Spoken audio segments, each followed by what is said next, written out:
कुत्र सांभाळायला जेवढा खर्च आहे तेवढा आई बाप सांभाळायला नाही. कुत्र्याला साखळी लागते, निवारा लागतो, 2 ताटल्या लागतात, फिरवायला गडी लागतो, त्याला बरमुडा लागते, हातात दांडकं लागतं.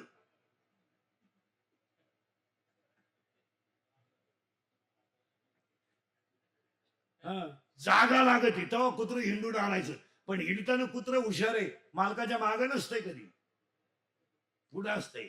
ते येणाऱ्यांना सांगत असतंय याला हिंडून आणतो, हा आता काय माणसात राहिला नाही.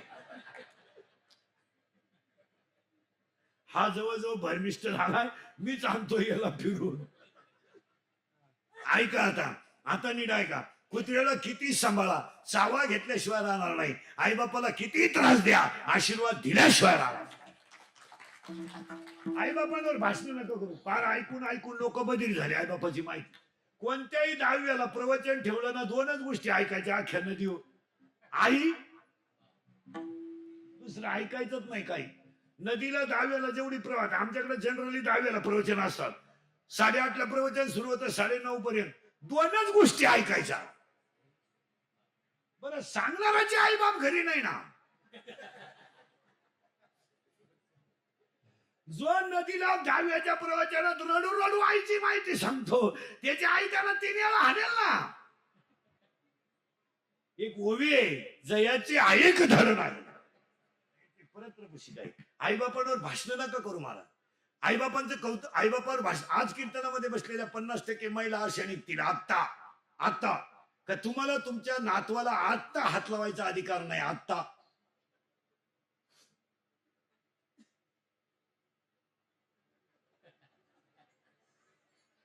लबाड बोलायचं नाही.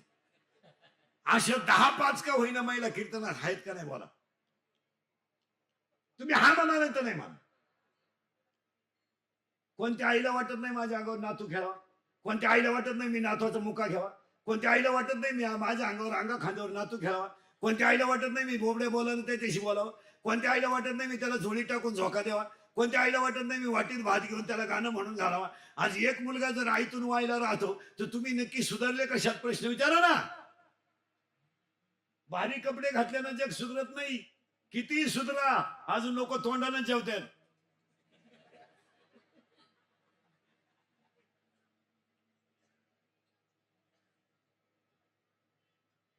खायची जागा बदला. नाही, महाराजांची भाषा आपली नाही. अर्थ लोपले पुराणी, नाश केला शब्दज्ञानी, आणि विषय लोभी मन साधन अवघे बुडवले. माणसं फक्त बाह्य रंगाने श्रीमंत झाले, थोडासा पैसा आलाय, कुत्र्याबरोबर हिंडायला लागल्यात, धोतर गेले, पायजामा आला, पायजामा गेला, जीन आली, जीन गेली, बरमुडा आली, हळूहळू लोक मोकळी होत आली. काय सुधारली लोक?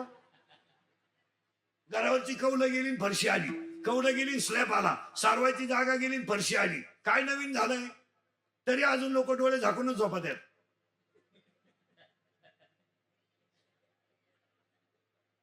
मग श्रीमंत माणसं डोळे वाचून झोपत आहेत का?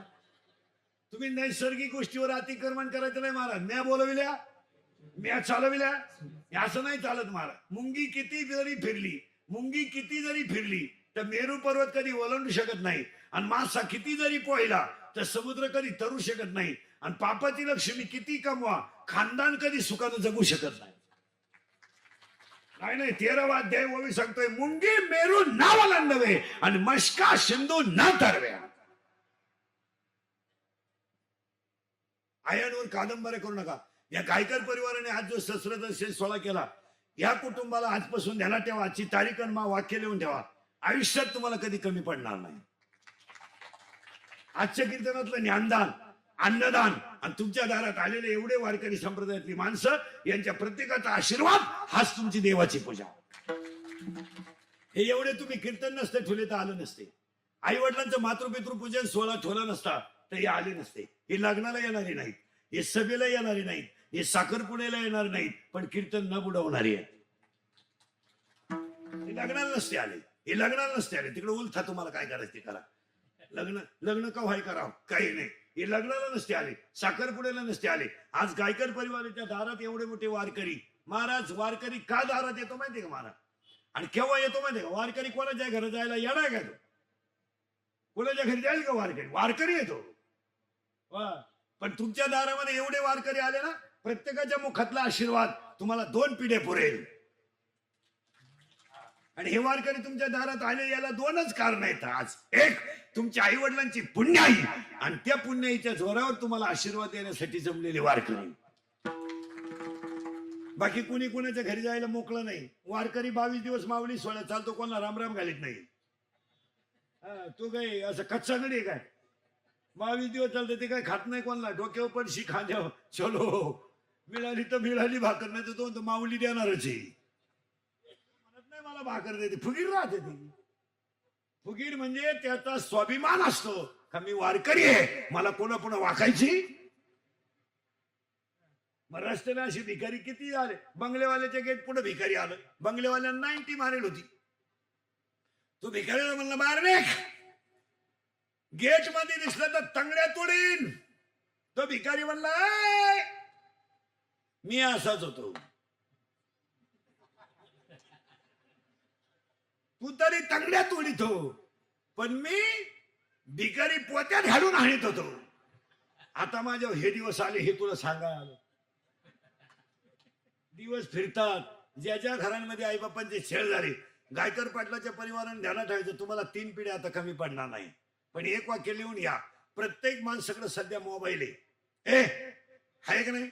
कालवणाला तेल नाही पण मोबाईल आहे, डोक्याला तेल नाही पण मोबाईल, घरात लाईट नाही पण मोबाईल आहे. पण केवढ्याचा आहे मोबाईल घ्या, एकदा लिहूनच घ्या 2 मिनिटं. मोबाईल सांगतो तुम्हाला, मोबाईल केवढ्याचा घ्या, तो नोकियाचा असो, सॅमसंगचा असो, जिओचा असो, तो रेंज नसताना चालून दाखवा.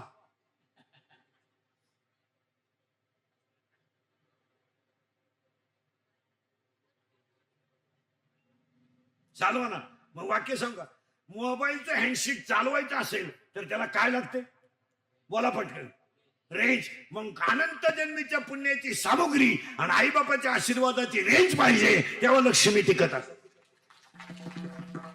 मोबाईल सांगतो त्याला आईबापाच्या पुण्याची रेंज पाहिजे. हे पण तुम्हाला ते पुण्य कमावलं, आज रेंज आली. आता मोबाईल मध्ये बॅलन्स किती आहे सगळ्यांच्या? तुमच्या माझ्या 100 रुपये. माझ्या सगळ्या मोबाईल मध्ये, इनेवाल्या बाबाच्या टाळकऱ्यांच्या सगळ्यांच्या मोबाईल मध्ये 100 रुपये बॅलन्स आहे. 100 रुपये बॅलन्स कोणता? अल्प आयुष्य. मानव देह शतक लिहिले ते, पण किती वर्ष आयुष्य आता प्रत्येकाला? बोला पटकन. आजारी तुम्ही बोलत जा. 100 मध्ये 50 गेले झोपेत. किती राहिले? 50. बालपण गेले नियंता, तरुणपणी विषय व्यथा, आणि म्हातारपणी प्रवतले चिंता. मग तुमचे माझे 50 रुपये बॅलन्स गेले ना फुकट. TikTok, WhatsApp, PUBG. TikTok, WhatsApp, PUBG, YouTube, message किती गेले? बोला पटकन. 50. आता शिल्लक किती आहेत? 50. 100 होते ना, 50 राहिले. आता बॅलन्स किती आहे तुमचा माझा? 50. त्याच्यात 25 रुपये बोगस गेले. नको त्याला जागा कर. हॅलो कुठे? हॅलो कुठे? आवाज नाही येत. झाडावर चढ. चड्डी गुथली झाडात. चड्डी झाडालाच राहिली, हवर चढला. हॅलो आता येतोय का आवाज? हा. काय हो? काय नाही. सहज. तू पण नालाय घे का? सहज नाही केलं. सहज. हा. जेवला का? हा. झोपला का? हा. झोपला? झोप आली का? झोप मग. आता तू काय उठून बसणार आहे का? झोपलाय का? पालथाय का? होता नाही. अरे काय नालायक पण आहे. किती गेले? 25. पुरावा सांगतो त्याला. मी तो अनाथ अपराधी, कर्महीन मतिमंद बुद्धी, तुझ मी आठवलेली कधी वाची कृपाने दी माय बापा. नाही ऐकले गायले गीत, धरिले ना सांडिले हित नावडे पुराण बसले संत केली बहुत परनिंदा. करुणा तू केला व्यापार व्हायला भार कुटुंबाचा, नाही केले तीर्थाचे भ्रमण पाळीला पिंड कर चरण. नाही संत सेवा घडले दान पूजा लोकन मूर्तीचे. असंग संघ घडले अन्याय, बहुत अधर्म पाव. न कळे हित नये बोलू आठवते, आपापण्या घात करू. शत्रू झालो मी दावे धारू, तू तो कृपेचा सागरू. उतरी पार तुका म्हणे गेले 25. आता बॅलन्स किती आहे? 25. पण तोवर बॅटरी टिकली पाहिजे ना. आता खर्चायचे किती आहेत? 25. पण तोवर बॅटरी उतरली पाहिजे. निम्म्यांची बॅटरी उतरेल. चहा घेता का? राखेल दे. चहा नको. शुगर, बीपी दिसत नाही, ऐकू येत नाही, बॅटरी उतरली आणि बोला पण तर आता मोबाईल चार्जिंग करायला बॅटरी, मोबाईलची बॅटरी चार्जिंग करायला काय काय लागतं बोला पटकन. चूक. 1 लाईट, 2 चार्जर, 3 पिन आणि 4 बटन. मायका अनंत जन्मीच्या पुण्याच्या सामुग्रीची लाईट पाहिजे, संतांच्या कृपेचं चार्जर पाहिजे, स्वतःच्या प्रारब्धाची पिन पाहिजे आणि नित्य नियमाचं बटन दाबलं पाहिजे, तेव्हा मोबाईल चार्ज होईल. आणि एवढं कळत असेल त्यानंच जवळ मोबाईल ठेवा.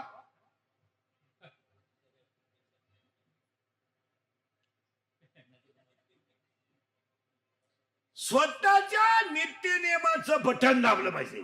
याचा अर्थ चांगलं वागण्याचा नियम, त्याला संतांच्या कृपेचं चार्जर पाहिजे, स्वतःच्या प्रारब्धाची पिन पाहिजे आणि तिळतिळ पुण्य साचा पडे अनंत जन्माच्या पुण्याची लाईट पाहिजे.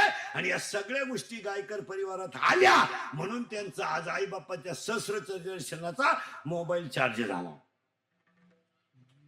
उगाच कोणी उठायचं मोबाईल वापरायचं भंगार भंगार काही. मोबाईल वापरणाऱ्या माणसाला निद्रा नोश नावाचा रोग आहे.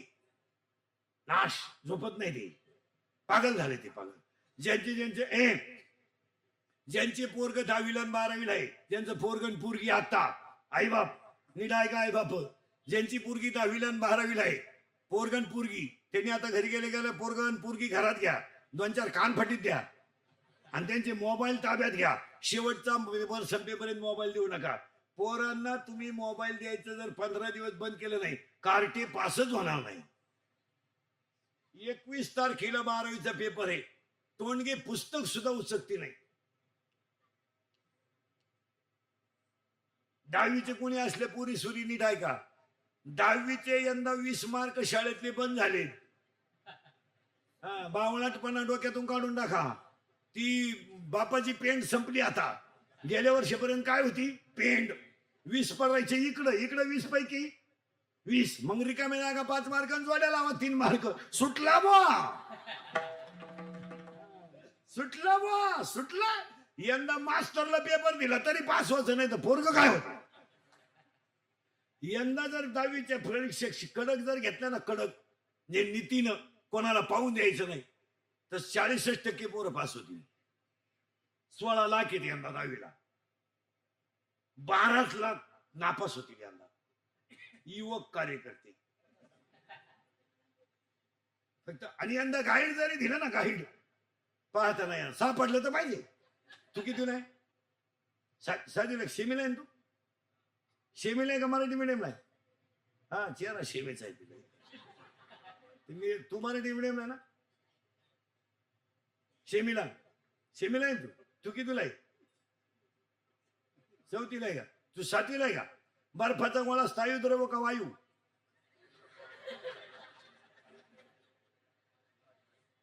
स्थायू, घाबरू नको, स्थायू.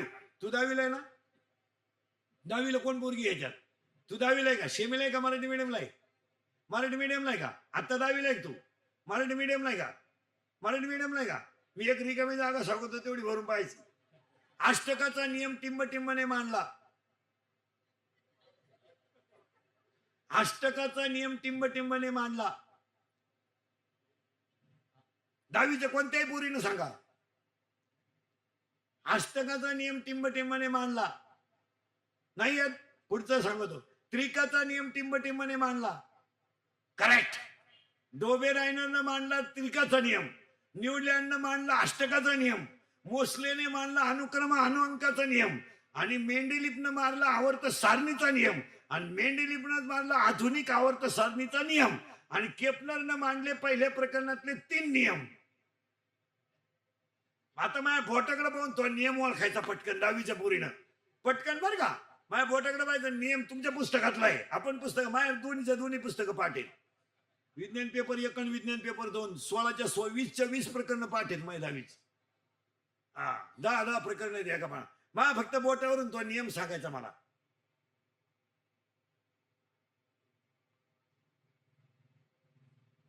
दहावीच्या कोणत्या पोरानं बेरानं मला बोटाकडे पाहून नियम सांगायचा.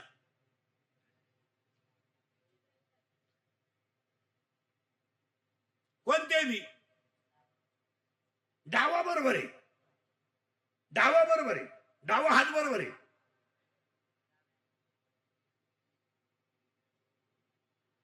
मी सांगून टाकू का?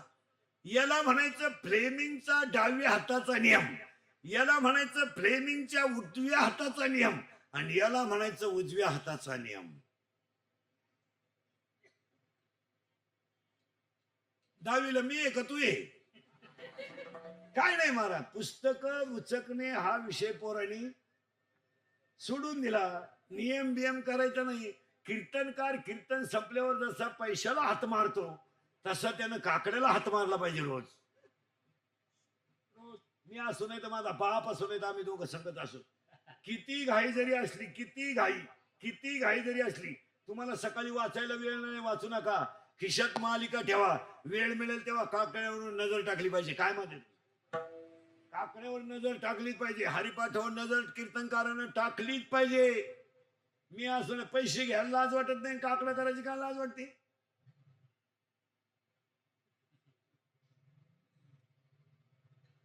भजन्या हा कधी दिवस उगायच्या नंतर उठला नाही पाहिजे. महाराज असो नाही तर कोणी असो, जो दिवस उगता उठतो तो महाराज नाहीच.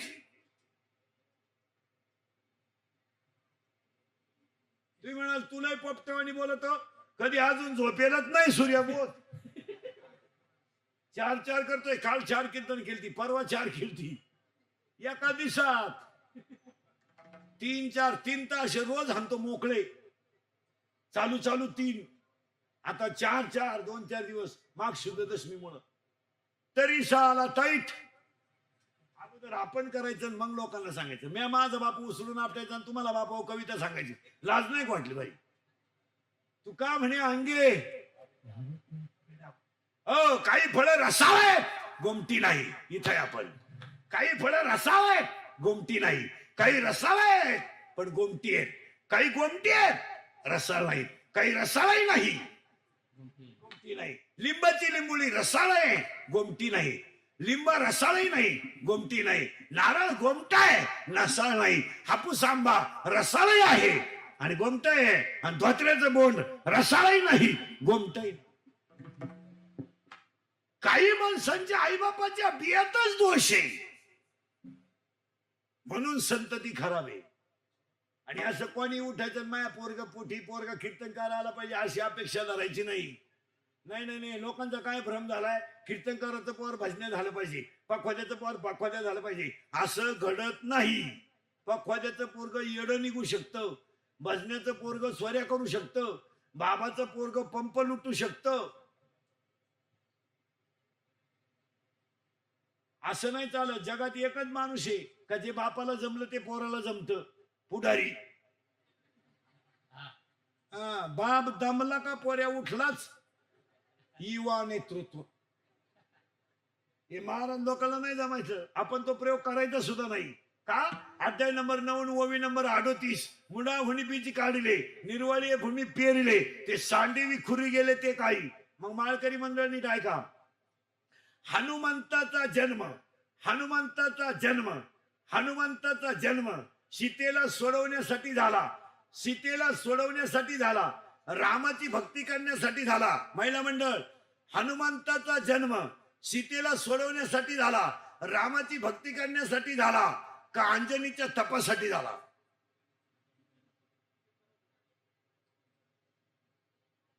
अंजनीच्या तपासाठी. हनुमान जन्माला आला जरी नसता काही फरक पडला नसता. राम येणारच होता. जनक स्वयंवर मांडणारच होता. रावण सीता पळून नेणारच होता. फक्त प्रश्न असा होता, रावण मेला नसता, तो गडी अमृत पेल होता. रावण जर मेला नसता तर तुम्ही मी भेटल्यावर राम राम म्हणलो नसतो. रावण जय हो. हनुमान जरी नसता काही फरक पडला नसता. काम केलं जगासाठी.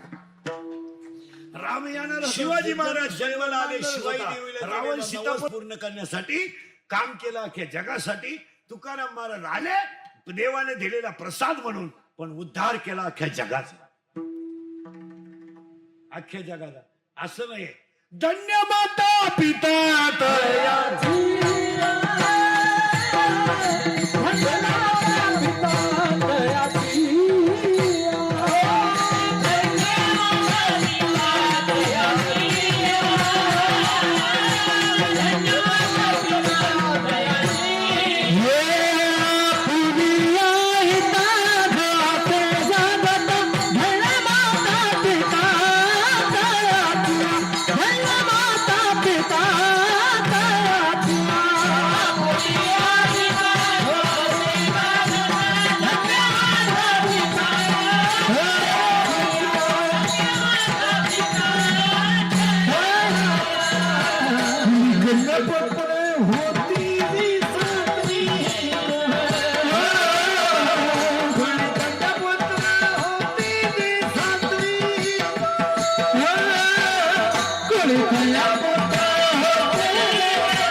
आता प्रश्न निर्माण झालाय आता प्रश्न निर्माण झालाय काहींचा होतो तिरस्कार. शब्द नीट आहे का बरं का. काहींचा होतो तिरस्कार, काहींचा होतो स्वीकार आणि काहींना मिळतो पुरस्कार.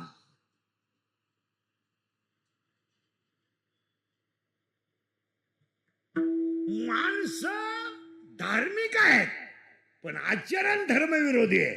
त्याचा काय घडेल? तिरस्कार. गाथा पाठ आहे, गाथा बिथा पाठ आहे, गणबिन 20-22 ठिकाणी लावतोय पण धावून उठतोय माणसावर. ज्ञानेश्वरी अख्खी पाठ, मग याचा लोक करत्या तिरस्कार.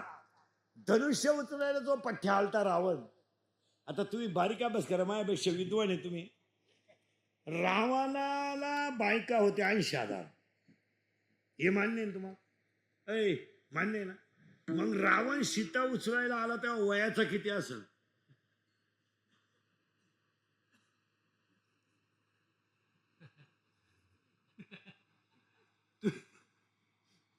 आता त्याच्यापेक्षा जाणकार माणसं लगेच सांगतील या पठ्ठ्याची पिढी होती 3री, आपलं 4थी. रावणाची पिढी होती 4थी आणि दशरथाची पिढी होती 57वी. मग किती जुना रावण होता? राम ही 57वी पिढी आहे आणि रावण ही फक्त 4थी पिढी आहे. आता रावणाला बायका होते 80,000. जर 1 वर्षाला 1 बायको करायची म्हणलं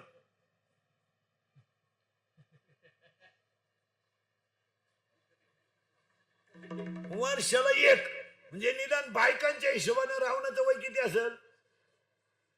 80,000. आणि अगोदर काय 15-20 वर्ष असं का नाही का जन्मला बायको केली त्यानं. मग ते 15 धरा. मग रावण साधारणपणे सीता उचलून पळून न्यायला आला तेव्हा अंदाजे किती वर्षाचा असेल? 95,000. 80 ते 15. तेव्हा सीता किती वर्षाची होती माहिती का?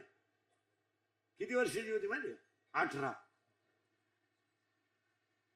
आता घोटाळा परत त्याच्यात असा आहे, रामाने सीता जिंकली तेव्हा राम होता 25 वर्षाचा आणि सीता होती 18 वर्षाची आणि तेव्हापासूनच मुलीचं वय ठरलं. आता ते पोराचं चुकीचं ठरलंय, ते 21 ते 25 पाहिजे. लोकांना भ्या वाटायला लागलं 25 होतो बाप किती वेळा हाणतो किती वेळा नाही. म्हणून ते 21 केलं. नाही तर रामाचं वय होतं 25 आणि सीतेचं वय होतं 18 आणि हा पठ्ठ्या सीता पळून न्यायला आलता याचं वय होतं 95,000 वर्ष.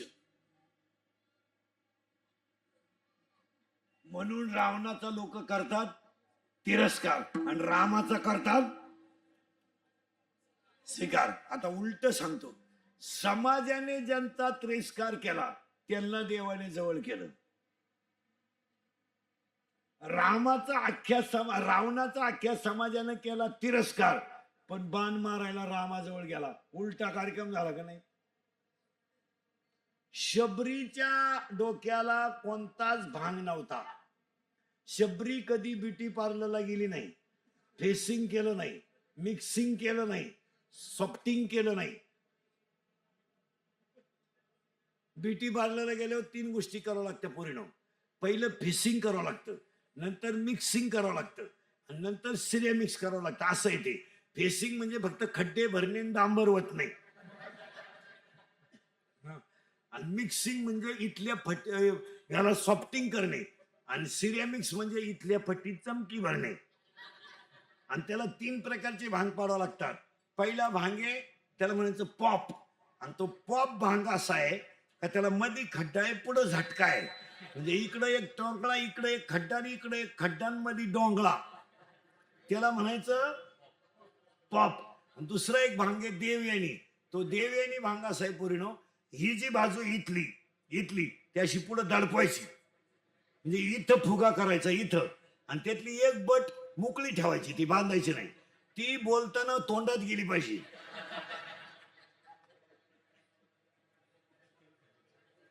मग पोरी बोलताना असं करत असते बा, मी डोक्यातून गेले, त्याला म्हणायचं देवयानी.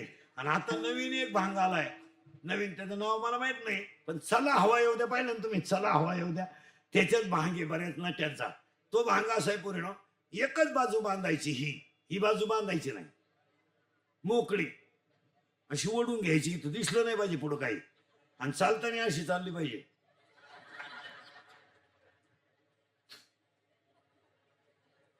अहो, एक पोरग कॅनलच्या कडेला उभं होतं, पोरीनं असं केलं, ते पडलं कॅनल मध्ये. हो,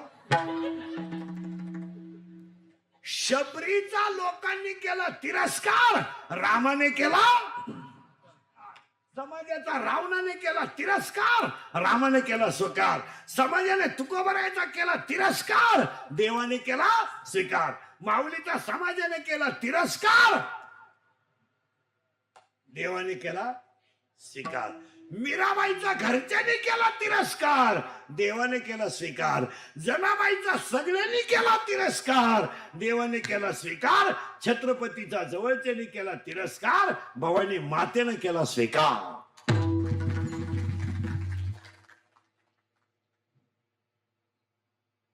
आता आपलं लोक काय करतात, काम झालं तर करतात स्वीकार,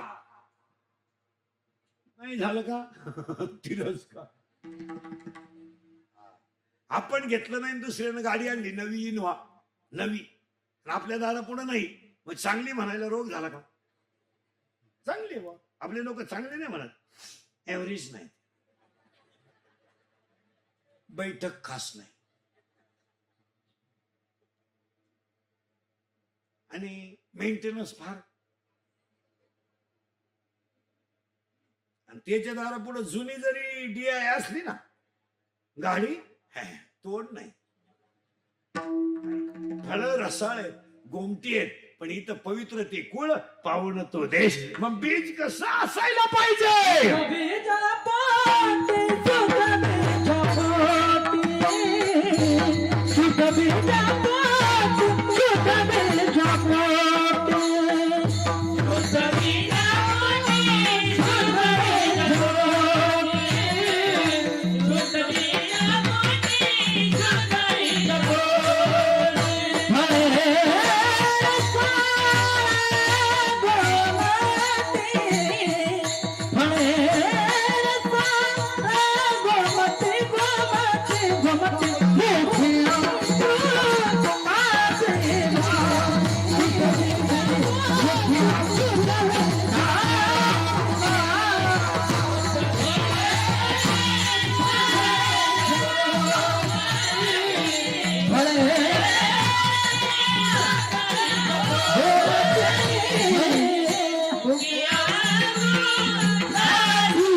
आता इथं एक परत थोडा मुद्दा आहे.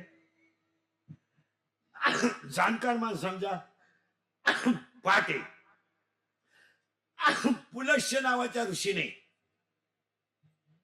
पवित्र वेळी संघ केलता तर रावण बिभीषण कुंभकर्ण जन्माला आलता. असं चालत नाही. आता सांगूनच टाकू का, स्त्री संघ जर समतिथीला झाला तर मुलगा होतो, स्त्री संघ जर विषम तिथीला झाला तर मुलगी होते, आणि स्त्री संघ जर आशु वेळेला झाला तर होणारी संतती रांगडी बेवडी आणि खानदान मातीत घालणारी होत असते.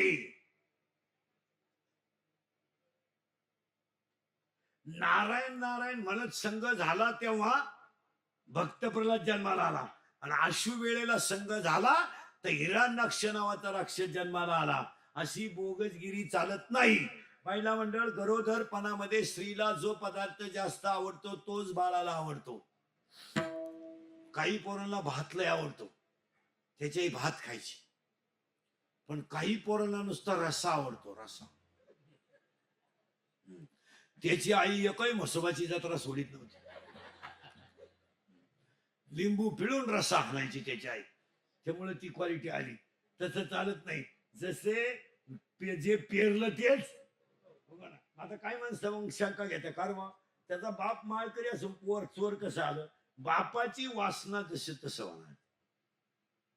एसटी मध्ये एक माणूस उभा आहे स्टँडला धरून, वरती धरलेलं, पाठीमागून एक माणूस घुसला आणि त्याच्या मागच्या खिशातलं पाकिट चोरलं. ज्यानं पाकिट चोरलंय तो कोण असणार आता? चोर. एका पुरीनं ते पाकिट चोरताना त्याला पाहिलं. दुसऱ्या स्टँडवर तो माणूस उतरला. कोण? तो चोर. आणि ती पोरगी उतरली आणि ती गेली त्याच्या माग पळत. ते झाडाच्या आत जाऊन पैसे मोजित होत. हिनं त्याला जाऊन गाठवलं. नेमावाटा, नेमावाटा चोरीचा नियम आहे. ज्यानं पाहिला त्याला नेमावाटा. तो म्हणला पण तू कोण? ही म्हणली तू फक्त पाकिट मारतोय, पण मी बाह्यांचे मंगळसूत्र मारते, दागिने. का? बाया लग्नाला घरातलं सगळं घालूनच येत असतात.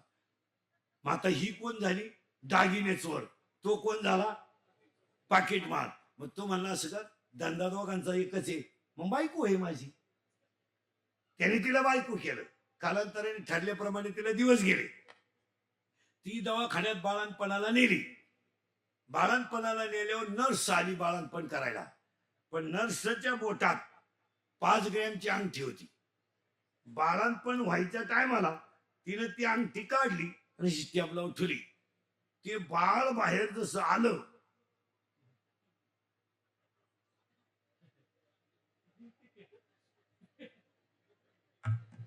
अंगठीच घेतली, दाबली.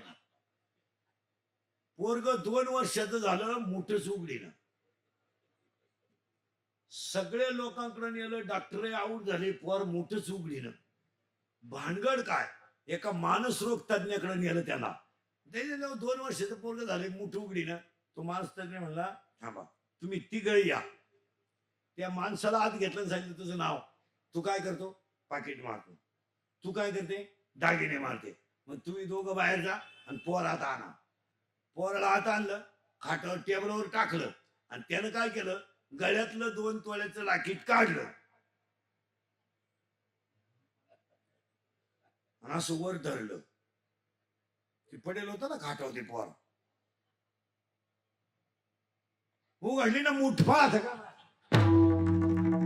मग आता आई चोर, पोर काय रामायण कर, पोर भागवत सांग का. त्याचं नाही, त्याला बीज शुद्ध, फळ रसाळ. आणि एवढंच नाही तर त्यांचं चेप मुखात काय असतंय.